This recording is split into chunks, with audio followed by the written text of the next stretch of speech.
안녕하십니까. 토론토 한인장로교회 신한준 목사입니다. 이번 주 우리 야고보서 공부를 오늘 해보도록 하겠습니다. 저희가 이미 야고보서 네 번째 시간인데요. 오늘은 일단은 지난번에 두 번 개관을 했고 바로 지난주에는 1장을 했기 때문에 오늘은 2장에 있는 내용을 좀 공부하도록 하겠습니다. 야고보서 2장의 내용은 사실은 하나로 연결되어지는 내용이다 보니까 저희가 이것을 잘 이렇게 정리하다 보면 좀 금방 정리가 될 수 있는 부분들이 많이 있습니다. 보시다시피 항목이 하나거든요. 사실은 하나인데 제가 이거를 조금 더 나눠서 읽기 위해서 제가 조금 소단락으로 이렇게 구분을 조금 해봤습니다. 근데 전체의 내용은 비슷한 내용입니다. 부유함에 대한 논의로부터 시작을 해서 결과적으로는 행동하는 신앙이 무엇인가에 대해서 이제 설명해 주려고 하는 것이 이제 기본적인 오늘 배울 내용의 전체 주제입니다. 그래서 보시다시피 뭐 사례 연구, 뭐 주제 내용, 심화 연구 이런 식으로 제가 구분을 지어 놓기는 했습니다만 전체 주제는 우리가 왜 행해야만 하는가? 이 야고보서의 이 장의 내용이 사실 어떤 의미로는 엑기스라고 볼 수가 있는데, 왜냐하면 야고보서에서 가장 유명한 내용이기 때문이죠. 행함이 없는 믿음은 죽은 믿음이다라고 말하는 이 부분이 굉장히 중요한 부분이기 때문에 이제 바울의 사상을 정면으로 반박하고 있는 것이 아닌가, 이런 이제 오해를 계속해서 사왔던 그런 본문이기도 하고, 그래서 우리가 야고보서를 읽을 때 참 중요하게 봐야 되는 부분 중에 한 부분입니다. 근데 저는 이것을 어떻게 읽을 것이냐 하면, 물론 뭐 제가 혼자 생각한 것은 아니지만 여러 가지 주석책들을 제가 참고하면서 방향성을 잡은 것입니다만, 저는 이것을 야고보가 예수님의 가르치심을 얼마나 따라가고 있는가를 보여드림으로써 이 내용을 좀 설명을 드리려고 생각을 하고 있습니다. 사실 예수님께서도 그 예수님께서 가르치신 내용들을 상당히 많은 분들이 어떻게 오해하느냐 하면, 예수님은 새로운 가르침을 가르치셨다라고 많이들 오해하십니다만, 실질적으로 예수님께서는 거의 구약 성경에 나와 있는 내용을 다시 한번 가르치셨습니다. 물론 그 내용에 있어서 부분적으로 조금 수정하거나 아니면 그 내용의 해석을 좀 더 새롭게 해석하신 부분들은 있지만, 근본적으로 예수님께서 계속해서 말씀해 오셨던 것은 이미 구약 시대에 주어졌던 그 율법에 대해서 말씀을 해 오셨던 것이거든요. 그래서 예수님께서 뭐라고까지 말씀하셨느냐 하면, 인자가 온 것은 율법을 폐하러 온 것이 아니다, 율법을 완성시키러 왔다라고까지 말씀을 하셨는데, 바로 그 말씀이 산상수훈 속에 들어 있습니다. 야고보서와 밀접한 관련이 있는 이 산상수훈 속에 그 말씀이 들어가 있습니다. 그러니까 지금 여기에서 이 야고보가 행동에 대해서 강조하고 율법에 대해서 강조하는 것이, 바울이 율법을 부정하고 믿음을 강조하는 것과 매우 상극인 것처럼 보여지지만, 사실은 성경 안에 있는 아주 중요한 또 다른 흐름을 보여주고 있는 것이고, 그것이 바울의 생각과 그 다음에 이 야고보의 생각이, 사실대로 말하면 야고보가 예수님을 따라서 생각하게 된 이 생각이 서로 보완되는 관계다라는 것을 보여드리고자 하는 것이 저의 이제 목적 중에 한 가지입니다. 그래서 여기 내용을 이제 하나하나 살펴보시면서 이 행동하는 신앙을 야고보가 어떻게 구약 성경과 예수님의 말씀을 통해서 논증해내는지 한번 살펴보시면 좋을 것 같습니다. 네, 한번 보죠. 일단 사례 연구라고 제가 나눠놓은 부분을 먼저 제가 세 번역으로 읽고 그 다음에 그 내용들을 조금 알려드리도록 하겠습니다. 나의 형제자매 여러분, 여러분은 영광의 우리 주 예수 그리스도를 믿고 있으니 사람을 차별하여 대하지 마십시오. 이를테면 여러분의 회당에 화려한 옷을 입은 사람이 금반지를 끼고 들어오고 또 남루한 옷을 입은 가난한 사람도 들어온다고 합시다. 여러분이 화려한 옷차림을 한 사람에게는 특별한 호의를 보이면서 여기 좋은 자리에 앉으십시오 하고, 가난한 사람에게는 당신은 거기 서 있든지 내 발치에 앉든지 하오 하고 말하면, 바로 여러분은 서로 차별을 하고 나쁜 생각으로 남을 판단하는 사람이 된 것이 아니고 무엇이겠습니까? 사랑하는 형제자매 여러분, 들으십시오. 하나님께서는 세상에 가난한 사람을 택하셔서 믿음에 부요한 사람이 되게 하시고 하나님을 사랑하는 이들에게 약속하신 그 나라의 상속자가 되게 하시지 않았습니까? 그런데 여러분은 가난한 사람을 업신여겼습니다. 여러분을 압제하는 사람은 부자들이 아닙니까? 또 여러분을 법정으로 끌고 가는 사람도 부자들이 아닙니까? 여러분이 받드는 그 존귀한 이름을 모독하는 사람도 부자들이 아닙니까? 그래서 이 앞부분의 내용은 일단 부유함, 부자에 대한 얘기가 시작된다라는 걸 보실 수가 있고요. 여기에서 보시면 첫 1절에 어떤 내용이 나오냐 하면 나의 형제자매 여러분, 여러분은 영광의 우리 주 예수 그리스도를 믿고 있으니 사람을 차별하여 대하지 마십시오 라고 되어 있습니다. 자, 여기에서 좀 익숙하지 않은 게 느껴지십니까? 여러분들께서 익숙하게 읽어오셨던 성경과 비교해 봤을 때 여기서 좀 뭔가 다른 느낌이 든다라는 구절이 있으실지 모르겠습니다. 사실은 개역 개정판 같은 경우에도 새 번역하고 같은 번역을 했는데 우리가 그 개역 개정판 이전에 오랜 세월 동안 한국 교회에서 교회 내에서 예배용 성경으로 쭉 사용해 왔던 이 개역 한글판의 경우에 여기 좀 다르게 번역된 부분이 있습니다. 보시면 앞부분은 같은데요. 뒤에 보시면 사람을 외모로 취하지 말라라고 그렇게 적혀 있습니다. 익숙하신 표현이죠. 사람을 외모로 취하지 말아라. 근데 이 표현이 왜 사람을 차별하여 대하지 마십시오라고 다르게 번역이 된 것일까요? 다른 한글 성경들을 한번 비교해 보시면 모든 번역본이 다 새 번역하고 같은 방식으로 번역을 했습니다. 개역 개정판도 사람을 차별하여 대하지 말라. 공동 번역도 사람들을 차별해서 대우하지 마십시오. 그 다음에 제가 종종 가끔씩 소개시켜 드리는 그 가톨릭 교회가 번역한 성경도 사람을 차별해서는 안 됩니다. 다 똑같은 형태로 번역을 했습니다. 여기까지가 이제 그 제가 늘 말씀드려왔던 공인 번역이고요. 한국에서 있는 교회가 혹은 교회가 교단들이 소속되어져 있는 공회가 공인해서 번역한 공인 번역들이고, 그 다음에 이제 사역된 번역이 있다고 말씀드렸는데 그 중에서 좀 널리 쓰여지는 게 쉬운 성경이라고 말씀드렸죠. 이 쉬운 성경도 똑같이 사람들을 차별해서 대하지 말기 바랍니다 라고 이렇게 번역을 했습니다. 그 다음에 뭐 영어 성경들은 다 비슷비슷해서 제가 하나만 그냥 인용을 했는데 여러분 가장 친숙하실 NIV 성경을 제가 거기에 적어봤습니다. 그래서 don't show favoritism. 그래서 의미상으로 볼 때는 새 번역, 뭐 개역개정, 쉬운 성경하고 같은 의미로 번역을 하고 있습니다. 차별 대우하지 말고 자신의 생각에 따라서 대우하지 말아라, 이제 그런 얘기가 되는 거죠. 그래서 지금 보시면 오직 개역 한글판만 이 단어를 외모로 취하지 말라라고 번역을 했습니다. 그럼 이 단어가 어떤 의미이길래 그렇게 번역을 한 걸까요? 여기 보시면은 이 헬라어 단어가 나오고 있는데요. 이게 읽기가 좀 어렵습니다. 프록소폴렘시아 이렇게 뭐 읽어야 될 것 같은데, 이 단어가 그 차별해서 대하는 것 혹은 반대로 좋은 의미로 특별하게 취급하는 것, 이러한 의미를 가지고 있는 그런 단어입니다. 그래서 이 단어가 신약 성경에서 4번 쓰여졌는데요. 지금 우리가 읽은 야고보서 말씀 외에 로마서, 골로새서, 에베소서, 바울의 서신서들에 적혀 있죠. 근데 이 단어를 똑같은 단어인데 번역을 좀 다르게 했습니다. 그래서 보시면 개역 한글판은 전부 다 우리 야고보서에서와 마찬가지로 사람을 외모로 취하다라고 번역을 했고요. 그 다음에 개역 개정판이 사실은 요거 조금 문제인 것 같은데, 제가 보기에는 같은 단어를 앞에 세 군데에서는 바울 서신 로마서, 골로새서, 에베소서에서는 한글판 그대로 예전 번역과 똑같이 사람을 외모로 취하다라고 번역을 했으면서 오늘 우리가 읽은 야고보서에서만 사람을 차별해서 대하다라고 바꿔 번역을 했습니다. 왜 그랬는지 모르겠는데 이게 일관적으로 좀 번역했으면 좋았을 텐데 그렇게 좀 번역이 됐고요. 그 외에 나머지 한글 성경들은 다 앞에서부터 뭐 로마서부터 야고보서까지 모든 네 번의 경우를 다 모두 사람을 차별하여 대하다라는 의미로 번역을 했습니다.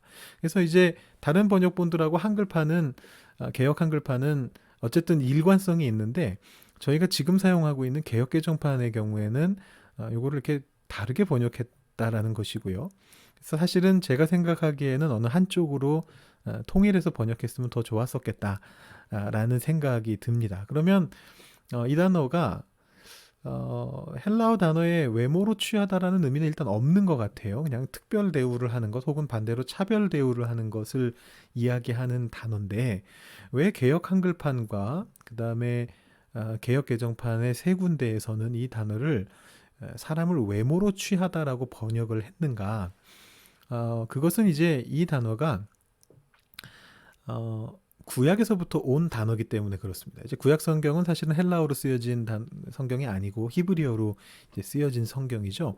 그래서 이 단어에 해당하는 그 상황과 동일한 상황에서 쓰여지는 히브리어 어구가 있는데 그게 뭐냐 하면 나사 파님이라는 단어입니다. 그래서 여기서 이 나샤네요. 나샤 파님이라는 단어인데 이 나샤라는 거는 그 들어 올리다라는 뜻이고요. raise up 하는 거 올린다라는 뜻이고 이 파님이라는 단어는 얼굴을 뜻하는 단어입니다. 복수형이긴 합니다만 그래서 여기에서 나샤 파님이라고 하면 그 뜻은 뭐냐면 직역하면 얼굴을 들어 올린다라는 뜻이고요. 그 의역한다면 다른 사람의 낯을 세워주는 겁니다. 얼굴을 봐준다 뭐 이런 의미로 해석을 할 수가 있습니다. 이 단어가 사실은 우리말에 있는 단어하고 뭐 거의 동일한 뜻입니다. 우리말에서 이런 표현이 있잖아요. 그 사람의 낯을 내가 세워줘야 돼. 내가 그 사람 체면을 좀 봐줘야 돼. 체면 세워줘야 돼. 라고 말하는 그 체면의 면자도 바로 난 면자인데, 얼굴 면자인데, 이게 문화가 좀 비슷해서 그렇습니다. 우리는 유교 때문에 그렇게 된 거고, 이 히브리 사람들은 이제 또 다른 그쪽의 문화 때문에 그렇게 된 거긴 합니다만 그 근원은 다르지만 결과적으로 비슷한 문화를 가지고 있습니다. 이 체면을 중시하는 문화, 명예를 굉장히 중요시하는 그런 이제 문화 속에 있기 때문에 이런 어떤 용어들도 사실은 비슷한 용어들이 사용되는 것인데 이 얼굴을 세워준다라는 말의 의미는 우리가 생각하는 그 의미와 거의 같다고 보시면 됩니다. 그럼 결국은 여기에서 누군가의 체면을 세워줘야 된다는 것은 무엇을 염두에 두고 하는 말이냐면 그 사람이 사회적 지위가 높은 사람이다라는 걸 염두에 두고 하는 말이죠. 그래서 이제 뭐 구약 성경이 여러 군데 있는데 제가 예시를 하나만 가져와 봤는데요. 잠언서 24장 23절에 보면 뭐라고 되어 있느냐 하면 이것도 지혜로운 자들의 말씀이라 재판할 때에 낯을 보아주는 것이 옳지 못하니라 라고 되어 있습니다. 그러니까 이게 지금 히브리어에서 관용구로 쓰이는 건데요. 재판할 때 다른 사람의 얼굴을 들어준다, 낯을 세워준다 라는 이 표현은 관용적으로 유력자들을 재판할 때에 뭐 부자와 가난한 자 혹은 뭐 권력자와 권력이 없는 자가 서로 재판이 붙었을 때에 유력한 사람, 명예가 있는 사람, 권력이 있는 사람, 돈이 있는 사람을 그 사람의 체면 때문에 명예 때문에 그 사람한테 유리하게 판결하는 것을 금하기 위해서 사용되는 이제 구절입니다. 이렇게 하면 안 된다. 낯을 세워주면 안 된다라고 이제 표현되는 그런 표현인 것이죠. 그러니까 이제 헬라어 자체에는 오늘 우리가 본 야고보서 말씀이나 앞에 로마서 뭐 에베소서에 나오는 그 헬라어 단어 자체에는 외모를 보다라는 의미는 전혀 없습니다. 근데 이제 이런 어떤 구약에서부터 내려온 어떤 흐름 때문에 아마도 개역 한글판을 번역하신 분들이 옛날 선교사님들이죠. 그리고 그 개역 한글판을 개정해서 다시 번역하신 개역 개정판의 번역자분들이 그 단어에 외모를 취하다라는 의미로 그 단어를 번역한 게 아닌가라고 추측이 되어집니다. 중요한 것은 여기서 말하는 이 외모로 취한다라는 것은 개역 한글판을 따르더라도, 그리고 개역 개정판에서 야고보서 말고 나머지 로마서, 에베소서의 그 말씀들을 볼 때에 여러분 오해하시지 말아야 될 게 뭐냐면, 여기서 말하는 외모라는 것은 말 그대로 그 잘생긴 외모를 얘기하는 것은 아닙니다. 죄송합니다. 제가 잘생긴 외모를 얘기하면서 제 얼굴을 이렇게 표시를 했네요. 의도한 바는 아닙니다. 말 그대로 어떤 누군가의 잘생긴 어떤 얼굴, 외모, 그런 부분을 이야기하는 것이 아니고요. 물론 현대 사회는 외모 지상주의가 굉장히 강화된 사회이기 때문에 진짜로 뭐 잘생긴 사람, 예쁜 사람에 대해서 좀 이렇게 높이 평가하는 약간 그런 부분들이 있습니다만, 이 성경 말씀에서 말하는 이 외모라는 것은 그런 의미가 아니고, 아까 말씀드린 것처럼 어떤 유력한 자의 체면을 의미하는 것이다라고 보시면 될 것 같습니다. 그래서 다른 사람, 그 사람이 명예가 있는 사람이고 권력을 가진 사람이고 돈이 많은 사람이어서 그 사람의 그 외적인 조건을 가지고 그 사람을 대하면 안 된다라는 뜻이고, 그게 이제 히브리어에서부터, 구약에서부터 내려오는 의미를 적용해서 번역한 것이고, 실제 헬라어 단어 자체의 뜻이나 그 의역된 그 내용상으로의 해석은 사람을 차별 대우하지 말아라 라는 뜻이다라고 이해하시면 되겠습니다. 그래서 지금 여기에서 사람을 차별해서 대하지 말라. 이제 뒤에 보시면 2절부터 부자와 가난한 자에 대한 얘기가 나오는데, 그때 이제 이 사람들을 한쪽을 특별 대우하고 다른 쪽을 차별 대우해서는 안 된다라는 내용으로 이제 사례 연구가 시작이 되고 있습니다.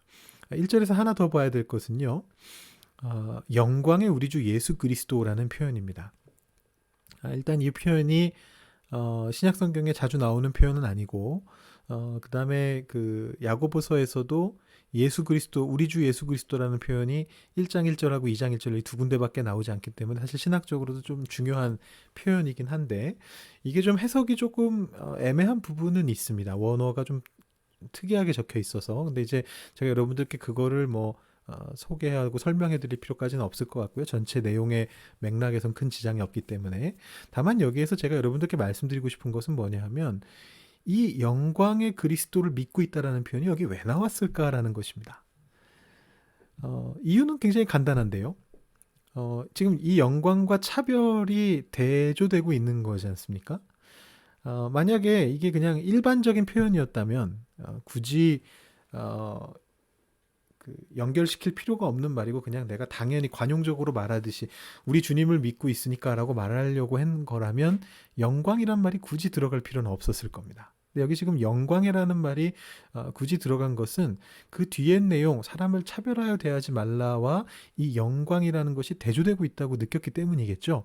왜냐하면 이 바로 뒤에 무엇이 나오느냐 하면 부자들의 영광이 나옵니다. 뭐 대놓고 영광이라는 표현이 쓰여지진 않습니다만, 뭐 조금 이따 보실 건데, 뭐 금반지, 화려한 옷차림, 뭐 이런 얘기들을 통해서 부자들이 굉장히 영광스러운 모습으로, 명예로운 모습으로 나타나는 것을 보게 됩니다. 그러니까 결국은 여기에서 영광의 우리 주 예수 그리스도를 언급하는 것은 무슨 의미냐면, 당신이 크리스찬으로서, 이 야고보서의 독자가 크리스찬으로서 부자의 영광을 믿고 있는가, 즉 부자에게 영광을 돌리고 있느냐, 아니면 예수님의 영광을 믿고 있고 예수님께 영광을 돌리고 있느냐라는 질문을 하기 위함이다라고 보시면 될 것 같습니다. 부자의 영광을 믿는다라는 말은 무슨 의미냐 하면, 물론 직접적으로는 무슨 의미냐면 이 뒤에 나온 것처럼 부자에게 특별 대우를 하는 겁니다. 근데 그것은 바꿔 말하면 무슨 의미냐면, 부자를 특별 대우해야 된다라는 의식이 속 안에 있다는 말의 의미는 뭐냐 하면, 나도 부자가 되어야 되겠다라는 뜻이 되는 것이고, 부자는 높이 평가받을 존재니까 나도 그런 존재가 되어야겠다는 뜻이고, 그 말은 내가 하나님을 믿으면서 가는 것이 아니라 돈의 힘을 믿고서 가야 된다라고 생각하게 된다는 것이죠. 그래서 지금 그 부분에 대해서 일침을 가하기 위해서 이제 야고보가 영광의 우리 주 예수 그리스도를 먼저 설명하면서, 이 그리스도를 믿고 있는 우리는 사람을, 그 사람이 영광스러운 존재든 그렇지 않은 존재든 차별해서는 안 된다라고 1절의 말씀을 시작하고 있는 것입니다. 그래서 2절 3절에 보시면 바로 그 내용이 나옵니다. 여기 보시면 화려한 옷, 금반지, 화려한 옷차림, 그 사람들에게 특별한 호의를 보이면서 좋은 자리를 안내하는 모습. 아마 지금 여기에 나오는 사람은 뭐 그 교회 앞에 있는 문지기를 얘기한다고 보여지는데, 여기서 말하는 문지기라는 게 단순히 뭐 요즘식으로 했을 때 문 앞을 지키고 서 있는 좀 별 권력이 없는 그런 존재를 말하는 것이 아니라, 이제 굉장히 중요한 권력을 가지고 있는 거죠. 자리를 안내해주고 자리에 앉힐 수 있는 나름대로의 상당히 큰 권한을 가지고 있는 어떤 존재입니다. 이 존재가 화려한 옷을 입은 사람이 왔을 때는 좋은 자리에 앉히고, 가난한 사람이 왔을 때는 서 있으라고 하거나 혹은 발에 앉으라고 하는, 이 발치에 앉는다는 건 노예의 포지션이거든요. 그때 당시에. 그러니까 이제 그렇게 대우하는 것은 차별 대우다라는 것이죠. 그래서 보시면 이 두 가지가 지금 대조가 되고 있고 명백한 차별의 사례가 나오고 있습니다. 여기 이제 회당이라는 표현이 나오는데, 회당이라는 단어는 여러분 아시는 바로 그 회당이거든요. 유대교 회당, 시나고그라는 단어인데, 영어로도 시나고그고 원래 원어 자체가, 헬라어 자체가 시나고그고요. 근데 이 시나고그에서, 이 회당에서 초대 그리스도교의 교인들이 모였던 건 뭐 명백히 사실인데, 유대교 회당이지만 이제 그리스도교인들도 거기에 모였죠. 그런데 이제 이 상황이 정확히 어떤 상황인가? 이제 가장 많이 추측되는 바는 예배하는 자리다라는 것이고요. 근데 이제 예배하는 자리라고 했을 때는 회당이라는 표현보다는 교회라는 표현을 썼을 가능성이 더 높다. 에클레시아라는 헬라어 단어를 썼을 가능성이 더 높다라고 생각하는 학자들이 또 있습니다. 이제 그 사람들은 다른 의견들을 제시하는데, 첫 번째는 입교의 자리는 아니겠느냐. 지금 부자든 가난한 사람이든 교회가 익숙하지 않은 모습을 보여주고 있는데, 그 말은 새신자라는 뜻이죠. 이 새신자들이 지금 자리를 안내받아서 앉아야 되는 새신자들이 회당에 모여왔다는 것이 어떤 입교식을 하고 있는 자리이거나, 요즘식으로 하면 새신자 환영회 같은 어떤 그런 모임에 온 것이 아니겠느냐라고 그렇게 생각하는 사람들도 있고요. 그 다음에 또 다른 사람들은 이 앞뒤의 문맥에서 재판에 대한 얘기가 계속 나옵니다. 아까 1절에서도 그 낯을 세워준다라는 그 단어가, 그 히브리어 단어가 재판 과정에서 쓰여졌던 단어라고 말씀을 드렸는데, 뒤쪽에도 또 재판에 대한 얘기가 나오거든요. 7절에. 그래서 이제 이게 어쩌면 회당에서 열려진 그 로마 제국의 공식 재판은 아니다 할지라도 그 교회 재판이거나 혹은 그 공식 재판으로 가기 위해서 교회에서 먼저 모여서 예비 모임을 하고 있는 장면이다라고 그렇게 생각하는 뭐 사람들도 있습니다. 뭐 어느 게 맞는지는 알 수는 없고요. 지금 정확한 맥락은 알 수가 없습니다. 지금 왜 이 사람들이 회당에 모였는지는 모르겠으나, 중요한 것은 지금 크리스천들의 모임, 교회와 관련된 모임이라는 것이죠. 그건 확실한 것이죠. 물론 재판의 자리로 해석할 경우 이 부자들이 크리스천이 아니라고 보는 학자들도 꽤 많이 있습니다. 그 유대교 회당 혹은 기독교 교회를 후원해주고 있는, 그러나 본인은 기독교를 믿지 않고 있는 어떤 그런 그 당시에 어떤 유력자들이다라고 해석하는 학자들도 있는데, 어찌됐건 이 모임 자체는 교회와 밀접한 관련이 있는 모임입니다. 그게 예배이던 입교이던 재판의 자리이던 간에 교회와 관련된 모임이고요. 근데 그 모임 속에 지금 복장에 따른 그 사람의 모습에 따른 차별이 이루어지고 있는 상황을 이제 얘기하는 것이죠. 그래서 지금 여기서 야고보가 뭐라고 얘기하느냐 하면, 여러분은 서로 차별을 하고 나쁜 생각으로 남을 판단하는 사람이 된 것입니다. 이렇게 행동하면 부자한테는 좋은 자리에 가라고 하고, 안 그래 보이는 사람한테는 그냥 서 있어라, 아니면 여기 발치에 노예처럼 앉아라 라고 말하는 이 시점에서 서로 차별을 하고 나쁜 생각으로 남을 판단하는 사람이 되었다라는 것이죠. 그 부분에 대해서 지금 지적을 합니다. 이 사례를 제시하면서 지적을 하고 있고요. 이제 그러면서 무엇을 대조하고 있느냐 하면, 하나님은 그렇지 않으시다 라고 얘기하면서 바로 이 가난한 사람을 하나님이 택하셔서 부유한 사람이 되게 하신다, 하나님 나라의 상속자가 되게 하신다 라는 이 말씀을 이제 여기서 얘기하고 있습니다. 이 말씀 어디서 보신 말씀인가요? 저희가 지금 계속해서 산상수훈 및 뭐 마태복음에 있는 예수님의 말씀들과 연결을 하면서 읽고 있는데요. 이 말씀은 누가복음이 조금 더 낫다고 제가 개관 때 말씀을 드렸었죠. 그 마태복음 말씀은 심령이 가난한 이렇게 되어 있는데 이게 누가복음 말씀은 그냥 너희 가난한 자라고 되어 있기 때문에, 그래서 가난한 자는 복이 있다. 하나님의 나라가 가난한 자의 것이기 때문이다라고 말씀하셨던 예수님의 이 산상수훈 평지설교와 아주 밀접한 관련이 있는 표현을 지금 쓰고 있습니다. 저희가 조금 이따가 보게 될 텐데 여기 있는 내용들은 거의 대부분이 산상설교와 밀접한 관련이 있고 동시에 구약의 내용과도 밀접한 관련이 있습니다.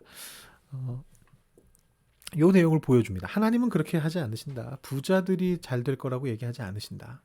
가난한 자들이 잘 될 거라고 얘기하신다 라고 그렇게 이야기를 하고 있고요. 그리고 이제 6절 7절에서 근데 가난한 사람을 업신여기면 안 된다 라는 그런 이제 내용들을 이야기하고 있는 것이죠. 그래서 여기 정확한 정황은 알지 못하겠으나 교회와 연관된 모임에서 이 부자와 가난한 자가 차별 대우를 받는 상황을 묘사하고 있고 크리스천이라면 그래서는 안 된다라는 메시지를 야고보가 전달하고 있다. 이 앞부분 1절부터 7절까지의 내용을 가볍게 정리해 본 내용입니다. 자, 이제 이 내용으로부터 이어지는 내용이 8절부터 나오는데요. 역시 제가 세 번역으로 먼저 한번 읽고 그 다음에 말씀을 드리겠습니다. 여러분이 성경을 따라 내 이웃을 내 몸같이 사랑하라는 으뜸 가는 법을 지키면 잘하는 일입니다. 그러나 여러분이 사람을 차별해서 대하면 죄를 짓는 것이요. 여러분은 율법을 따라 범법자로 판정을 받게 됩니다. 누구든지 율법 전체를 지키다가도 한 조목에서 실수하면 전체를 범한 셈이 되기 때문입니다. 간음하지 말라 하신 분이 또한 살인하지 말라고 말씀하셨습니다. 어떤 사람이 간음은 하지 않는다고 하더라도 살인을 하면 결국 그 사람은 율법을 범하는 것입니다. 여러분은 자유를 주는 율법을 따라 앞으로 심판을 받을 각오로 말도 그렇게 하고 행동도 그렇게 하십시오. 심판은 자비를 베풀지 않는 사람에게는 무자비합니다. 그러나 자비는 심판을 이깁니다. 네, 여기 이제 율법에 대한 얘기로 넘어오는데 연결은 됩니다. 앞에 사례 연구와 어떤 식으로 연결이 되는지 한번 보시죠. 앞에서 이제 부자와 가난한 자를 차별 대우하는 것이 크리스천은 그렇게 해서는 안 된다. 하나님은 그런 방식으로 보지 않으시기 때문이다라고 얘기를 했는데 조금 더 이제 그거를 좀 무섭게 표현하기 시작합니다. 어떤 식으로 표현하느냐 하면 잘못하면 너희들 그러다가 범법자가 된다라고 얘기를 하는 거거든요. 여기 지금 8절 9절에 그런 말씀이 나오고 있죠. 그래서 이 범법자라는 말이 좀 무섭습니다만 뭐 결국은 율법을 어기는 것이니까 범법자가 되는 건데, 자, 이거를 아까 그 산상수훈의 말씀과 연결해서 보시면 어떻게 될까요? 거기에 뭐라고 되어 있느냐면 하나님은, 예수님은 가난한 자에게 복이 있다. 그 가난한 자가 하나님의 나라를 받을 것이다 라고 얘기를 했단 말입니다. 근데 내가 가난한 자를 업신여기는 행동을 하면 그 업신여긴다는 것은 결국은 어디에서부터 나오는 거냐 하면 나는 저들과 다르다라는 것이거든요. 본인들이 부자인지는 모르겠습니다만 최소한 나는 쟤네들과는 다르다. 가난한 자와는 다르다라고 자기 스스로를 판단하게 되는 겁니다. 자, 그랬을 때에 가난한 자에게 하나님의 나라가 주어지는데 나는 스스로 가난한 자를 업신여김으로써 가난한 자라는 카테고리에서 나는 벗어나 버렸습니다. 그 말은 하나님의 나라를 유업으로 받는 것으로부터 내가 나 스스로를 배제시킨 거죠. 이것을 지금 슬쩍 던지고 있는 겁니다. 그게 사실은 더 무섭죠. 범법자라는 단어가 무서운 게 아니라 여러분 율법 따라 차별했을 경우에 이 내 이웃을 내 몸같이 사랑하라는 법을 안 지킨 것이니까 범법자가 될 것입니다 라는 이 말의 의미는 사실은 더 무서운 말인데 종말론적인 구원으로부터 밀려날 수 있다는 얘기입니다. 하나님의 선택으로부터 자기 스스로를 배제시켜버리는 것과 같다는 의미가 되기 때문이죠. 그래서 이 굉장히 무서운 뉘앙스로 이 얘기를 이제 시작을 합니다. 여기 보시면 내 이웃을 내 몸같이 사랑하나를 으뜸 가는 법이라고 표현합니다. 여러분 이 표현은 뭐 아주 익숙하실 텐데 이 표현을 하신 분이 바로 누구냐 하면 예수님입니다. 그죠? 그래서 여러분 마태복음 22장 36절 40절을 보시면 뭐 너무나 잘 아시는 말씀인데 어느 계명이 크니까 이렇게 물어본 사람에게 두 가지 계명을 얘기하시죠. 하나님을 사랑하라. 그다음에 내 이웃을 내 자신같이 사랑하라. 이 두 계명이 온 율법과 선지자의 강령이니라라고 그렇게 예수님이 정리를 해주셨습니다. 또 예수님이 언제 또 이 말씀을 하시느냐 하면 비슷한 말씀을 하시는데 마태복음 19장 16절 19절에도 어떤 사람이 물어보죠. 영생을 얻으려면 어떤 선한 일을 해야 됩니까? 그 계명을 지키면 된다. 계명이 무엇입니까? 살인하지 말라, 간음하지 말라, 도둑질하지 말라, 거짓 증언하지 말라, 내 부모를 공경하라, 내 이웃을 내 자신과 같이 사랑하라. 라고 이렇게 예수님 말씀을 해주시는 거죠. 이 말씀은 사실은 어디에서 온 말씀이냐 하면 레위기 19장 18절에서 온 말씀입니다. 이제는 뭐 많이 알려져 있죠. 예전에는 예수님이 이 말씀을 새롭게 말씀하신 것처럼 많이들 이해를 했었는데 사실 이 말씀은 구약 성경에 나와 있는 말씀 그대로입니다. 예수님이 말씀하신 그 뉘앙스도 사실은 그 뉘앙스였고요. 율법 중에 어느 계명이 제일 중요한 계명입니까? 이 계명이 가장 중요하다. 레위기 19장 18절 내 이웃 사랑하기를 내 자신과 같이 사랑하라. 나는 여호와이니라. 이 말씀이 그만큼 중요하다라고 예수님이 말씀하셨다는 겁니다. 자, 그러면 이것이 큰 계명이다라는 것은 예수님이 하신 말씀이고 야고보가 으뜸 가는 계명이라고 하면서 이 계명을 가져온 것은 결국은 구약으로부터 온 전통을 그대로 가져오는 것이면서 동시에 예수님의 말씀 전통을 그대로 가져오는 것이죠. 예수님의 의미 그대로 사용하고 있는 것입니다. 굉장히 단순한 원리입니다. 이웃을 사랑하기를 내 자신과 같이 사랑하라. 근데 이게 그렇게 단순한 문제는 아닙니다. 왜 그러냐 하면은요.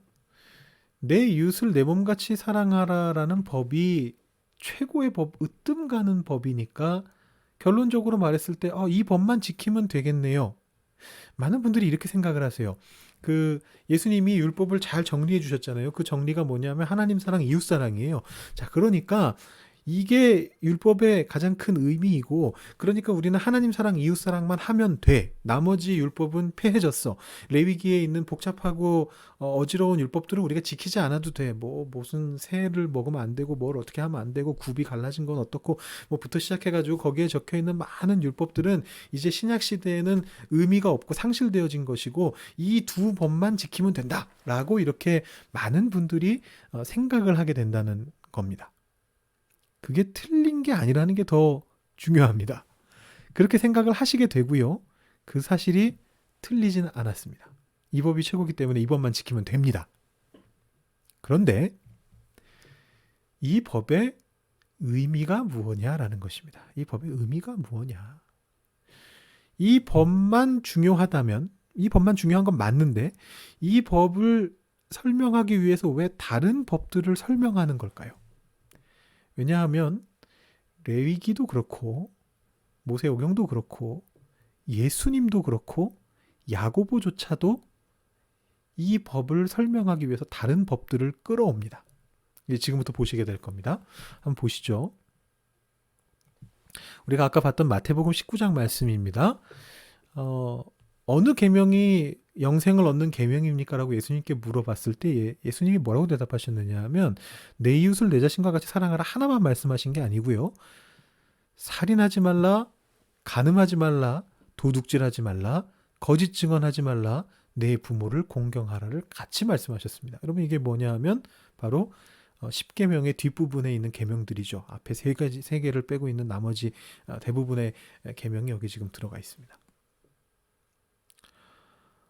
예수님께서 왜 제일 중요하다고 생각하는 하나의 계명만 얘기하지 않으시고 나머지 계명들을 같이 얘기하시는 걸까요? 마태복음 22장도 마찬가지인데 우리가 이웃사랑의 계명 앞에 분명히 또 다른 계명이 있다는 것을 보게 됩니다. 내 마음을 다하고 목숨을 다하고 뜻을 다하여 주 너의 하나님을 사랑하라. 이 말씀도 예수님께서 말씀하셨습니다. 하나만 얘기하지 않으셨다는 것이죠. 야고보도 마찬가지인데 거기에 무엇을 적느냐 하면 간음하지 말라 하신 분이 또한 살인하지 말라고 말씀하셨습니다라고 2장 11절에 적고 있습니다. 으뜸 가는 계명 하나만 있으면 되는데 왜 10계명을 추가로 더 적고 있는 것일까요? 이 지금 10계명이 여기에서만 나오는 것이 아니고요. 요 간음하지 말라, 살인하지 말라 이 말씀 자체는 레위기 19장에는 나오진 않습니다만 레위기 19장 안에 10계명의 다른 계명들도 사실 나오고 있습니다. 그러니까 지금 맥락이 전부 다 이 10계명과 이 구약의 율법들이 포괄적으로 지금 계속해서 암시되고 있는 겁니다. 예수님의 말씀에서도 그렇고 마태복음 19장에서도 그렇고 마태복음 22장에서도 그렇고 야고보서 2장에서도 그렇고 십계명이 들어있는 출애굽기 20장이나 22장이나 그 또 다른 십계명이 들어있는 신명기 5장이나 아니면은 십계명의 일부분이 들어있는 레위기 19장의 내용들이 지금 계속해서 반복적으로 언급이 되고 있는 겁니다. 레위기 19장에 보면 어떤 말씀들이 나오냐 하면 거의 뭐 레위기 19장 읽어보시면 이건 또 다른 십계명이구나 라는 생각이 드실 거예요. 십계명의 거의 모든 내용이 다 나와 있습니다. 19장 3절 4절에 보시면 부모를 경외하라. 4계명이고요. 나의 안식일을 지키라. 5계명이고요. 나의 안식일을 지키라. 4계명이고요. 신상들을 부어 만들지 말라. 2계명이고요. 그러니까 지금 여기에서 10계명의 앞부분의 계명들이 여기 3절 4절에 나오고 그 다음에 11, 12, 13절 그 사이에는 또 다른 규정들이 좀 몇 가지가 나오고 화목제에 대한 것도 좀 나오고 몇 가지가 나오고 다시 11절에 가면 도둑질 하지 말아라. 10계명의 뒷부분에 나오는 계명들이죠. 거짓 맹세하지 말아라. 거짓 증언하지 말라가 10계명에 있는데 거짓 맹세하지 말아라. 하나님의 이름을 욕되게 할 수 있다. 그 다음에 이웃을 해하려 하지 말아라가 10계명에 나오는데 이웃을 억압하지 말아라. 착취하지 말아라. 이 10계명의 뒷부분의 말씀들이 여기 레위기 19장에 또 다시 언급이 되고 있습니다. 결국은 무슨 뜻이냐 하면 이 야고보서 2장 10절에도 그런 표현이 나오는데 누구든지 율법 전체를 지키다가도 한 조목에서 실수하면 전체를 범한 셈이 됩니다라고 말을 하거든요. 결국은 율법 전체가 율법의 의미를 드러내고 있다라는 것입니다. 이 표현이 예수님께서도 이 표현을 쓰시는데 바로 산상수훈에서 대단합니다. 어떻게 이렇게 연결이 되는지 모르겠는데 마태복음 5장에서 예수님이 뭐라고 얘기하시느냐 하면 율법이 하나라도 떨어지지 않을 거다라는 얘기를 하세요. 내가 율법 폐하러 온 게 아니다. 그러면서 이 산상수훈에서 예수님이 5장부터 7장까지 계속해서 얘기하시는 것이 뭐냐 하면 지금 우리가 봤던 내용들이 다 거기에 나옵니다. 맹세에 대한 얘기도 나오고요. 하나님 앞에서 맹세하지 말아라. 살인에 대한 얘기도 나오고요. 살인하지 말라란 말 너희가 들었는데 나는 더 확대시켜주마. 간음하지 말라도 거기 나오고요. 간음하지 말라란 말도 너희가 봤지. 내가 더 확대시켜주마. 지금 여기에서 이 야고보서 2장에 나오는 말씀들, 또 우리 출애굽기와 레위기와 신명기에 나오는 십계명 주변에 나오는 말씀들, 그 모든 말씀들이 전부 다 이 같은 맥락 속에서 언급되어지고 있습니다. 산상수훈의 말씀들도 마태복음 5장, 6장, 7장의 말씀들도 같은 맥락 속에서 언급되어지고 있는데 그 맥락의 의미가 뭐냐면 바로 지금 말씀드린 그겁니다. 율법 전체가 율법의 의미를 드러내고 있다는 겁니다. 하나도 포기할 수 없다는 겁니다.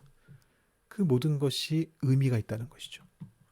자, 그럼 이제 혼란에 빠지게 됩니다. 아닌데 신약 시대가 와서 구약의 계명들은 이제 의미가 없어졌는데 분명히 그렇게 돼 있는데 사도행전에도 그렇게 나와 있고 음식 관련 법은 지킬 필요 없다고 적혀 있고 하나님이 그렇게 하셨다고 했는데 이게 무슨 의미인가? 여기서 우리가 굉장히 중요한 단어를 발견하게 되는데요. 그게 바로 2장 12절에 나오는 자유를 주는 율법이다라는 표현입니다. 이것도 제가 개관 때 잠깐 말씀드렸습니다만 이 자유를 주는 율법이라는 표현이 익숙하시죠? 자유를 주는 율법도 예수님이 하신 말씀이거든요. 마태복음, 누가복음은 아니지만 요한복음이긴 합니다만 글씨가 좀 작습니다만 여러분 워낙 잘 하시는 말씀이니까 이렇게 눈으로 살짝 보시면 바로 무슨 의미인지 아실 겁니다. 유대인들에게 뭐라고 얘기하셨느냐면 너희가 내 말에 거하면 진리가 너희를 자유롭게 하리라. 예수님 그렇게 말씀을 하세요. 그랬더니 이 사람들이 뭐라 그러느냐 하면 우린 남의 종이 된 적이 없다. 자유로울 필요가 없다. 라고 그렇게 얘기를 합니다. 그랬더니 예수님이 뭐라고 대답하시느냐 하면 죄를 범하는 자들은 다 죄의 종이다. 그 죄로부터 자유함을 얻기 위해서는 내 말을 들어야 된다. 내 계명을 지켜야 된다. 라고 그렇게 이제 이야기를 하십니다. 그러니까 결국은 무슨 얘기냐 하면 야고보의 말씀도 그렇고 예수님의 말씀도 마찬가지인데 율법을 다 지켜야 되는데 관점이 바뀌어야 된다는 것입니다. 율법이 사람을 얽어매는 방향으로 가는 것이 아니라 잠시만요. 네, 여기 있네요. 사람을 얽어매는 방식으로가 아니라 자유를 주는 방식으로 지켜줘야 된다는 것이죠. 제가 하나 지금 넘어간 거는 뭐냐면 그 심판은 자비를 베풀지 않는 사람에게는 무자비하다라는 요 표현인데, 요거는 이것도 이제 산상수훈의 그대로 나온다라는 말씀을 드리려고 했던 부분입니다. 이건 제가 그냥 넘어가겠습니다. 사람을 율법은 폐하해진 것이 아니고 지켜줘야 된다는 겁니다. 사람을 얽어매는 방식이 아니라 자유를 주는 방식으로. 예수님께서 처음에 그 취임 설교라고 우리가 보통 부르는 그 이사야서 말씀을 읽으시고 처음으로 설교하셨을 때, 강론하셨을 때 거기에서도 그 말씀을 하시지 않습니까? 이사 포로된 자들에게 자유를 주고 이것이 나의 내가 가야 될 길이다라고 말씀을 하시는데, 그게 뭐냐 하면 결국은 우리가 율법 자체는 하나님께서 선한 의도로 주신 거예요. 율법 자체는 나쁜 것이 아닙니다. 근데 문제는 유대인들이, 그리고 지금 현재 어쩌면 오늘날 우리들 중에서도 상당히 많은 사람들이 이 율법을 사람을 얽어매는 방식으로 지키려고 한다는 것이죠. 제가 수요 예배 때 말씀드렸습니다. 지난 수요 예배 때 말씀드렸습니다만, 사람들이 율법을 가지고 정죄하는 데 씁니다. 저 사람은 잘못했어. 저 사람이 보니까 율법을 잘 어겼어. 저 사람은 죽어야 돼. 근데 그게 아니라 그 사람에게 자유를 주기 위한 책임을 지고 저 사람이 그런 죄를 저지르지 않을 수 있도록, 저 사람이 그 죄로부터 놓여나서 자유를 얻을 수 있게 하는 그 책임을 공동체 전체가 짊어진 채로 율법을 지키려고 노력해야 되는데, 그렇게 하지 않고 그냥 정죄하기 위한 수단으로만 율법을 쓰기 때문에 이제 문제가 되는 것이죠. 근데 지금 야고보가 얘기하는 것도 그렇고 예수님이 말씀하시는 것도 똑같은데, 그게 뭐냐면 사람을 얽어매는 방식이 아니라 자유를 주는 방식으로 이 율법을 지켜야만 된다라고 이야기하는 것이 바로 이 야고보의 이야기입니다. 네, 그래서 일단 13절까지가 그렇게 정리가 되고요. 제가 이제 14절부터 26절까지를 세 번역으로 읽고 마무리를 하겠습니다. 지금 얘기가 어떻게 전개되는지 보이시죠? 부자라고 해서 특별 대우하면 안 되고 가난한 자라고 해서 차별 대우하면 안 된다. 그것은 크리스천이 해서는 안 될 일인데, 왜 그러냐 하면 그 왜 그러냐가 지금 우리가 읽은 자유를 주는 율법에 대한 내용에서 나왔습니다. 율법을 어기는 것이 되기 때문이다. 사람을 차별 대우하는 것은 율법을 어기는 것이다. 예수님이 말씀하신 가장 중요한 원리, 그 가장 중요한 원리를 그것만 가지고 해석하면 안 되고, 구약의 모든 율법들 속에서 나타나고자 하는 원리가 뭐냐 하면 결국은 너의 이웃을 똑같이 사랑하라는 것인데, 그걸 지키지 못하면 너희는 어쩌면 종말론적인 구원으로부터 잘려나가게 될 수도 있다. 스스로가 스스로를 자르는 게 될 수도 있다. 그렇게 얘기하면서 이 율법을 지키는 행함이 있어야만 그것이 진짜 믿음이다라는 얘기를 이제 14절부터 시작을 합니다. 세 번역으로 먼저 읽겠습니다. 나의 형제자매 여러분, 누가 믿음이 있다고 말하면서도 행함이 없으면 무슨 소용이 있겠습니까? 그런 믿음이 그를 구원할 수 있겠습니까? 어떤 형제나 자매가 헐벗고 그날 먹을 것조차 없는데 여러분 가운데서 누가 그들에게 말하기를 평안히 가서 몸을 따뜻하게 하고 배부르게 먹으십시오 하면서 말만 하고 몸에 필요한 것들을 주지 않는다고 하면 무슨 소용이 있겠습니까? 이와 같이 믿음의 행함이 따르지 않으면 그 자체만으로는 죽은 것입니다. 어떤 사람은 이렇게 말할 것입니다. 너에게는 믿음이 있고 나에게는 행함이 있다. 행함이 없는 너의 믿음을 나에게 보여라. 그리하면 나는 행함으로 나의 믿음을 너에게 보이겠다. 그대는 하나님께서 한 분이심을 믿고 있습니다. 잘하는 일입니다. 그런데 귀신들도 그렇게 믿고 떱니다. 어리석은 사람이요, 그대는 행함이 없는 믿음은 쓸모가 없다는 것을 알고 싶습니까? 우리 조상 아브라함이 자기 아들 이삭을 제단에 바치고서 행함으로 의롭게 된 것이 아닙니까? 그대가 보는 대로 믿음이 그의 행함과 함께 작용을 한 것입니다. 그러므로 행함으로 믿음이 완전하게 되었습니다.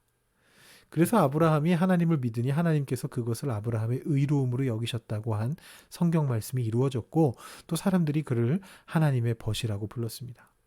여러분이 아는 대로 사람은 행함으로 의롭게 되는 것이지 믿음으로만 되는 것이 아닙니다.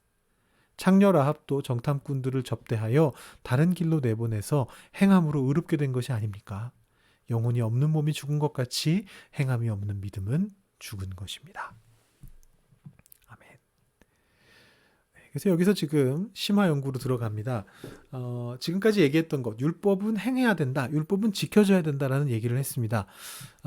특히 어떤 주제에 대한 거였냐면 가난한 사람을 대할 때 그리고 부자를 대할 때 차별해서 대하지 않는 이 율법이 지켜져야만 된다라고 지금 얘기를 했습니다.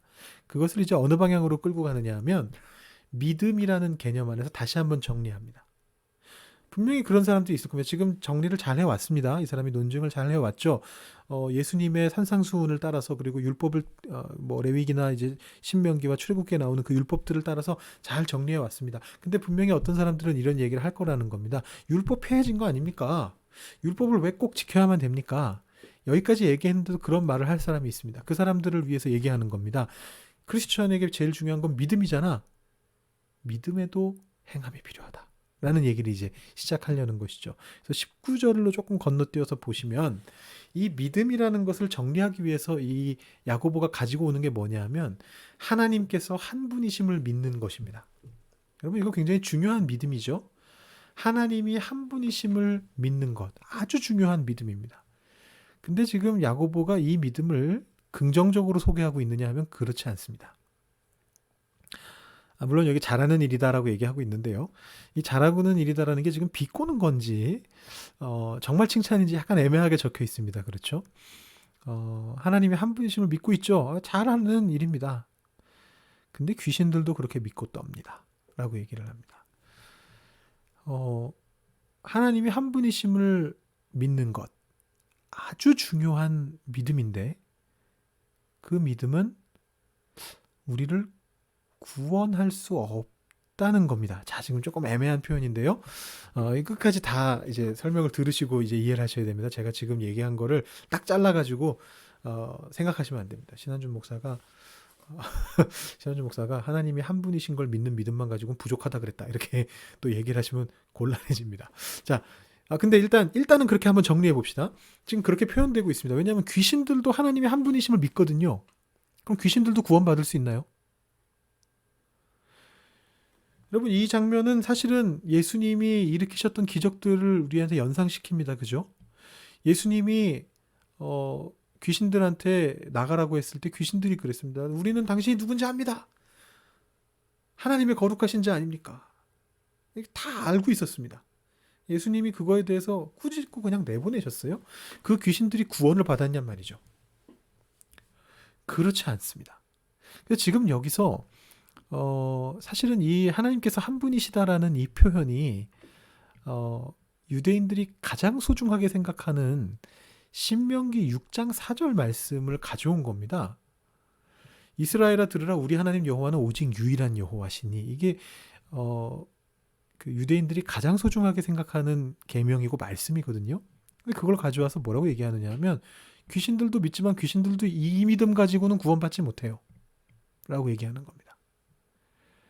왜냐하면 믿음의 차원이 그렇게 좁지 않기 때문인 거죠. 제가 여러분들께 지금 계속해서 야고보서를 말씀드리면서 믿음의 차원이라는 표현을 제가 계속 쓰고 있는데 이 믿음이라는 것이 폭좁게 생각하면 바로 요게 그냥 믿음입니다. 하나님이 한 분이셔. 예수님이 하나님의 아들이야. 또 다른 하나님이셔. 하나님과 예수님 성령님이 삼위일체 하나님이셔. 예수님이 우리 죄를 위해 십자가에 달려 돌아가셨어. 그래서 우리가 구원을 받을 수 있어. 이게 우리의 믿음이잖아요. 사도신경에서 우리가 고백하는 믿음입니다. 근데 그 믿음의 지식만 가지고는 그것이 우리를 구원에 이르게 할 것이냐? 그렇지 않다라는 게 야고보의 주장입니다. 믿음의 차원은 그거보다 더 넓어질 수 있다는 얘기입니다. 넓어질 수 있는 게 아니고 넓어져야만 한다라는 것입니다.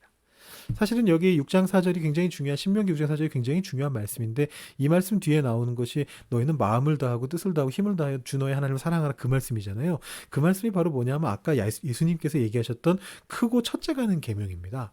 연결되는 겁니다. 그리고 아까도 제가 잠깐 지나가듯이 말씀드렸지만 이 말씀 바로 앞에 5장에 10계명이 나옵니다. 이게 다 연결되는 내용이에요. 10계명을 지키지 않는 사람은 이 믿음을 제대로 믿지 못하고 있는 거라는 거죠. 그걸 지금 암시하고 있는 겁니다. 하나님이 한 분이시라고 믿으면서 자기 멋대로 살고 있는 사람들은 살인하고 간음하고 도둑질하면서 살고 있는 사람들은 그게 정말 내가 옆에 있는 사람을 찔러 죽이고 뭐 그러는 것이 아니라 할지라도 예수님 말씀하신 표현 그대로 내가 마음속으로 살인하고 마음속으로 간음하고 마음속으로 도둑질하면서 이웃을 해하려 하는 마음을 가지고 살아가고 있는 사람들은 온전한 믿음을 갖지 못했다는 겁니다. 신명기도 그렇게 얘기하고 있고 예수님도 그렇게 말씀하셨고 산상수훈에서 야고보도 지금 그렇게 얘기하고 있습니다. 그래서 지금 여기에서 이 야고보가 하고자 하는 건 그겁니다. 믿음에 대해서 오도되어져 있는 개념을 업데이트하고 있는 겁니다. 누가 믿음이 없다고 말하면서 행함이 없으면 무슨 소용이 있습니까? 그런 믿음이 그를 구원할 수 있겠습니까? 라고 질문을 합니다. 그러면서 예시를 듭니다. 예시가 뭐 설명이 필요 없을 정도로 너무나 완벽한 예시입니다. 어떤 형제나 자매가 헐벗고 그날 먹을 것조차 없는데 누가 그들에게 가서 평안히 가서 몸 따뜻하게 하고 배부르게 먹으십시오. 말만 하고 실제로 그걸 주지 않으면 그게 무슨 소용이 있습니까? 그게 무슨 자선입니까? 라고 얘기를 하는 거죠. 그러면서 말합니다. 이와 같이 믿음의 행함이 따르지 않는다면 그 자체만으론 죽은 것이다. 자, 이 표현을 잘 보시죠. 믿음이 죽었다.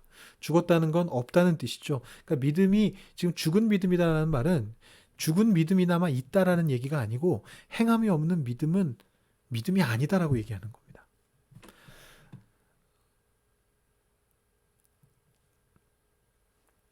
이제 그러면서 그 뒤에 이제 추가적으로 또 얘기를 합니다. 이 지금 이제 야고보가 어떤 사실은 그 당시에 기법을 사용하고 있거든요. 이렇게 가상의 논쟁을 하는 이제 기법을 쓰고 있는데, 뭐, 바울도 가끔씩 쓰죠. 뭐, 지금 그 기법은 그렇게 중요하지 않기 때문에 제가 설명은 안 드리고요. 지금 어떤 사람의 가상의 논쟁을 상정하고 있습니다. 그래서, 어떤 사람이 이렇게 말한다는 거죠. 사실 이 어떤 사람은 야고보의 입장을 대변해주고 있는 건데, 너에게는 믿음이 있다 너 믿음이 있다고 너는 주장하고 있고, 나는 행함이 있다는 거 나는 주장하고 있는데, 그럼 너 그 행함이 없는 그 믿음을 나한테 보여봐라. 그럼 나는 행함으로 내 믿음을 너에게 보여주겠다. 그렇게 얘기하고서 이제 19절에 아까 우리가 봤던 그 내용, 그냥 지식으로서 믿는 것은 믿음이 아니다. 그거 가지고는 구원을 얻을 수 없다. 라고 이야기를 하기 위해서 귀신들에 대한 이야기를 이제 하고 있습니다. 그러면서 마지막으로 20절에 이제 보충 설명이 들어갑니다. 20절부터 26절까지인데요. 구약 성경을 토대로 이제 보충 설명을 합니다. 앞에서 구약 성경의 내용은 율법의 내용들이었죠. 그래서 계명들을 가지고 와서 이 계명들이 다 중요한 계명이고 이 계명들이 바로 이웃사랑이라는 이 계명을 어떻게 지켜나가야 되는 것인가, 하나님 사랑이라는 이 개념의 범위가 어디까지인가를 우리한테 보여주는 것이다라는 걸 지금 쭉 논증해 왔습니다. 그리고 나서 이제 무엇을 얘기하느냐 하면 행함이 없는 믿음을 예시를 들려고 하는데, 그 예시가 아브라함과 라합이라는 두 사람을 가지고 이제 예시를 듭니다. 그래서 보시면 21절부터 보시면은요, 아브라함을 예시를 드는데, 아브라함이 자기 아들 이삭을 제단에 바쳤습니다. 행함이죠. 그래서 그 행함으로 의롭게 된 것이다 라고 이제 얘기를 합니다. 그러면서 이 행함이 믿음과 함께 작용했고, 그래서 행함으로 믿음이 완전하게 됐고, 그렇기 때문에 성경 말씀이 이루어졌다는 겁니다. 아브라함이 하나님을 믿으니 그것을 의로움으로 여기셨다라는 그 말씀이 이루어졌다라고 이제 그렇게 얘기를 합니다. 요것만 읽으면은 그럴듯한데요. 사실 문제가 있죠. 창세기 15장 6절의 이 말씀은요, 아브라함이 이삭을 제물로 바치기 이전의 말씀입니다. 아브라함이 이삭을 제물로 바친 게 22장인데, 창세기 22장인데 15장에서 이미 아브라함이 여호와를 믿으니 여호와께서 이를 그의 의로 여기셨다라고 그렇게 진술이 나오고 있습니다. 그러면 이제 문제가 되네요. 이거 어떻게 해야 됩니까? 여기 보시면 22장 12절에 사자가 이르시되, 이게 지금 그 이삭이 이제 제물로 바쳐지는 그 상황인데요. 내 손을 대지 말라, 그에게 아무 일도 하지 말라. 내가 내 아들 내 독자까지도 내게 아끼지 아니하였으니 내가 이제야 네가 하나님을 경외하는 줄을 아노라라고 지금 그렇게 기록이 되고 있습니다. 그래서 여기서 보시면 해석의 문제입니다. 해석의 문제. 여기에서 야고보는 이 말씀을 생각하는 거죠. 이미 미리 인정됐지만, 아브라함은 여호와를 믿었다. 그 믿음은 이미 인정받았지만 그 믿음이 확인된 것은 언제냐 하면 행동하였을 때라는 겁니다. 내가 이제야 네가 아브라함이 하나님을 경외하는 줄 아노라 라는 이 말씀을 통해서 다시 한번 확인이 됐다는 겁니다. 그래서 지금 이 아브라함의 행동이 자신의 믿음을 증명했다라고 얘기하는 것이죠. 앞에 얘기했던 바로 그 내용입니다. 행함을 통해 내 믿음을 보여주겠다. 행함이 없는 믿음은 죽은 믿음이다. 그것을 보여주는 방식이, 아브라함도 그랬다는 겁니다. 아브라함 믿음이 있었습니다. 미리 인정받았습니다. 근데 그 믿음은 그의 행함을 통해서 증명되었다는 것입니다. 그래서 그 얘기를 다시 한번 하는 거죠. 사람은 행함으로 의롭게 되는 것입니다. 믿음으로만 되는 것이 아닙니다. 이렇게 얘기하는 것이죠. 자, 이거 표현에 집착한다면 바울의 주장을 반박하는 것처럼 보입니다. 그죠? 바울은 거꾸로 얘기했으니까요. 행함 아니다. 믿음으로 구원받는 것이다. 이렇게 얘기했거든요. 믿음으로 의롭게 되는 것이다. 이렇게 얘기했거든요. 근데 거기 자세히 보시면 만이라는 말이 나오고요. 믿음으로만 되는 것이 아니다. 그리고 지금 앞에서 쭉 이야기해온 이 내용들을 그대로 쭉 그 흐름을 따라서 이해하신다면 이게 바울의 내용을 완전히 반대하는 것이 아니라는 걸 볼 수가 있습니다. 오히려 바울의 사상에 대해서 좀 오도되어져 있는, 잘못 이해되어져 있는 부분을 바로잡으려고 하는 것이죠. 바울이 중요시하게 생각한 것은 율법 행함을 통해서 어떤 그 규정들을 지키는 것을 통해서 구원 얻고자 하는 사람들을 비판하기 위해서 바울은 믿음으로만 구원을 받는다고 얘기했습니다. 야고보는 이 말을 들은 사람들이 행동을 난잡하게 가져가는 모습을 보면서 거꾸로 그걸 다시 바로잡으려고 하는 겁니다. 행함이 없는 믿음은 죽은 믿음이다. 무슨 소리냐? 그러니까 지금 바울이 얘기하는 믿음과 행함이라는 단어와 야고보가 얘기하는 믿음과 행함이라는 단어는 사실은 조금씩 다른 단어입니다. 근데 이게 지금 같은 단어로서 같은 문장을 얘기하고 있는데 그 문장이 정반대로 가 있으니까 사람들이 계속 오해하는 거죠. 바울은 믿음으로만 된다 그랬고 행함은 필요 없다 그랬는데 야고보는 행함이 없으면 그 믿음은 죽은 거라고 말하면서 바울을 반박하고 있어라고 생각하는 겁니다. 근데 그렇지 않습니다. 바울이 생각하는 행함이라는 것은 그 율법의 어떤 규정, 할례와 같은 어떤 율법의 규정들을 지키는 것만 가지고 구원 얻으려고 하는 사람에게 그게 아니라 믿음이 중요하다라고 얘기했던 것이고, 야고보는 이 바울의 말을 듣고 그러면 이제 행함은 내 맘대로 살아도 되겠네, 도덕적인 거 윤리적인 거 다 필요 없네, 아무렇게나 살아도 내가 믿기만 하면 구원받을 수 있네 라고 생각하는 사람들에게 아니다라는 얘기를 해주고자 하는 겁니다. 믿음이 있는 사람이라면 당연히 행하게 된다라는 것입니다. 사실은 바울도 얘기했던 겁니다. 로마서 6장에 그런즉 우리가 무슨 말하리요? 우리가 계속해서 죄에 거하겠느냐, 은혜를 위해서 우리가 죄에 거하겠느냐라고 말하는 그 말씀이 나오는데 그렇지 않다라고 바울도 얘기하잖아요. 바울이 그것을 허락해 주는 게 아닙니다. 너 믿음이 있으니까 맘대로 행동해도 되라고 바울이 허락한 적 한 번도 없었습니다. 그렇게 해석하는 사람들에게 야고보가 너 바울을 오해하고 있어 라고 얘기하기 위해서 이 얘기를 하는 겁니다. 바울이 행함 없이 믿음으로만 구원받는다고 했니? 아니야. 행함으로 의롭게 되는 거지 믿음으로만 되는 것은 절대로 아니야. 믿음의 영역 안에 행함도 포함되는 거야 라고 이제 이야기해주고 가르쳐주는 것입니다. 거기에 지금 예시로 라합이 한 명 더 나오고 있는데 그냥 짧게 나오고 지나가는데요.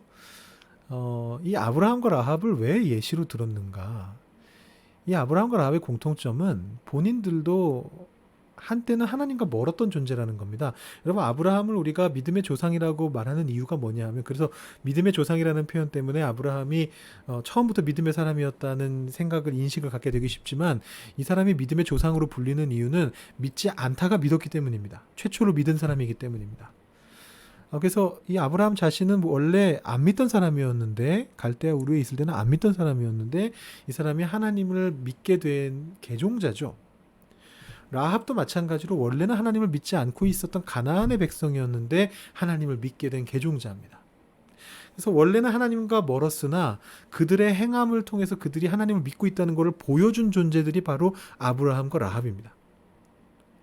그리고 그들에게 있어서 아주 중요한 행함의 모습은 뭐였느냐 하면, 비록 야고보가 아브라함을 예로 들면서 이 접대, 환대에 대한 얘기를 하지는 않았습니다만 분명히 염두에 두고 있었을 거로 보이는데, 이 아브라함은 환대를 베풀었던 대표적인 인물입니다. 창세기 18장에서 바로 그 환대를 하지 않습니까? 세 사람의 길손 지나가는 세 사람에게 환대를 베풀었던 사람입니다. 그리고 라합도 여기 25절에 나온 것처럼 정탐꾼들을 환대했던 사람들입니다. 행동하는 사람들이었다는 거죠. 그것도 이웃을 향해서 행동하는 사람들이었습니다. 그러니까 지금 이 2장의 내용이 이렇게 쭉 연결이 되는 겁니다. 사람을 차별 대우하는 모습, 그거 안 된다. 크리스천은 그래서는 안 된다. 왜냐하면 그것은 율법을 어기는 것이 되기 때문이다. 그리고 그것은 진정한 믿음도 아니다. 아브라함과 라합을 봐라. 다른 사람들을 환대할 줄 알았던 사람들이었다. 너희들도 이방인으로서 예수님을 믿게 된 사람들이지만, 한때 하나님과 멀었던 사람들이지만 이제 하나님과 가까워졌으니 이웃을 사랑하는 삶을 살아야 한다. 차별 대우하지 않고. 이렇게 이 2장의 내용이 정리된다라고 보시면 되겠습니다. 그래서 이렇게 해서 2장의 긴 논증을 해서 야고보가 뭐라고 하냐면 결론적으로 이 믿음의 차원은 행함을 포괄하고 있어야 한다라는 것을 아주 강력하게 보여주고 있는 것이죠. 제가 지금 간단하게 2장의 내용을 정리했고요. 굉장히 중요한 내용입니다. 그래도 제가 여러분들께 그래도 나름대로 잘 정리를 해서 알려드린 것 같아요. 그래서 여러분들이 한번 이 2장을 다시 한번 읽어보시면서 야고보가 이런 의미를 가지고 이런 내용을 말하고 있구나라고 좀 생각하시면 좋을 것 같고요. 그리고 다음 시간에는 우리가 3장으로 이제 들어갑니다. 또 다른 구체적인 사례들이 나오기 시작하는데 말에 대한 것들도 좀 나오고요. 우리한테 어쩌면 현실적으로 좀 굉장히 필요한 내용들일 수 있습니다. 그래서 우리 3장의 내용을 역시 개역개정판이 아닌 다른 판본들로 한번 좀 읽어보시고 다음 시간에 다시 3장의 내용으로 만날 수 있으면 좋겠습니다. 여러분 긴 시간 지금 딱 1시간 지났는데요. 긴 시간 동안 고생하셨고요. 다음 시간까지 안녕히 계시기 바랍니다. 감사합니다.